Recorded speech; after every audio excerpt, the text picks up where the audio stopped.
अभी हमने स्थायी पवनों के बारे में पढ़ा। अब हम अस्थायी पवनों के बारे में बताएंगे। अस्थायी पवनें भी 3 प्रकार की होती हैं। एक मानसूनी पवनें, दूसरी स्थानीय पवनें, तीसरी समीर मतलब जलीय समीर और स्थलीय समीर। ये 3 प्रकार की जो पवनें होती हैं ये अस्थायी पवनें होती हैं। इसमें सबसे पहले हम मानसूनी पवनों के बारे में आपको बताएंगे। मानसूनी पवनें, मानसून जो शब्द है वो अरबी भाषा से लिया गया है, मौसमी शब्द से लिया गया है अरबी भाषा के, जिसका अर्थ होता है मौसम।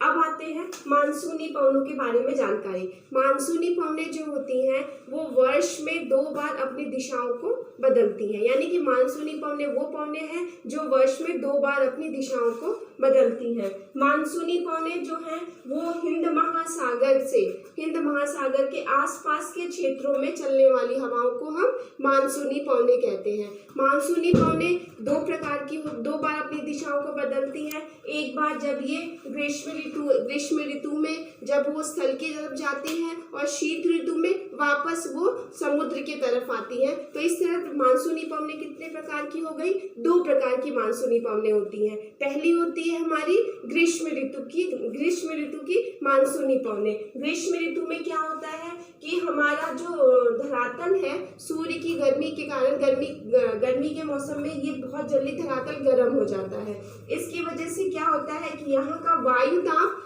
ऊपर की ओर चला यहाँ का कि वायु गर्म होके हल्की होके ऊपर चली जाती है। तब हमारा स्थल मंडल जो जल मंडल है स्थल से कम गर्म होता है, तो यहाँ का वायु दाब अधिक होता है और यहाँ का वायु दाब कम हो जाता है, क्योंकि वायु हमारी ऊपर उठ गई होती है। तब ये नियम है कि हमेशा वायु किस दिशा में चलती है? उच्च वायु दाब से निम्न वायु दाब की तरफ जब वायु चलती है उसी को हम पवन कहते हैं। तो अब यहाँ की जो वायु है क्या है? वायु दाब क्या है? निम्न है, और जल का हमारा क्या है? वायु दाब अधिक है। तो ये उच्च वायु दाब से निम्न वायु दाब की तरफ जो जाती है, तो ठंडियों में गर्मियों के मौसम में क्या होता है कि हमारी पवन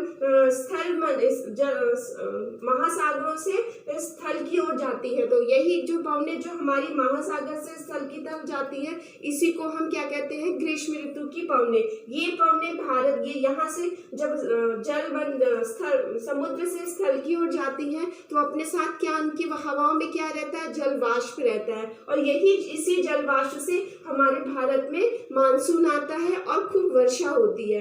तो ये जल हमारा किस दिशा से जाता है? ये हमारा दक्षिण पश्चिम से उत्तर पूर्व की ओर जाता है। तो यानी कि हमारे जो मानसून सबसे पहले तमिलनाडु आंध्र प्रदेश होता हुआ फिर हमारा उत्तर भारत की तरफ जाता है। जून के महीने में हमारा यहाँ पर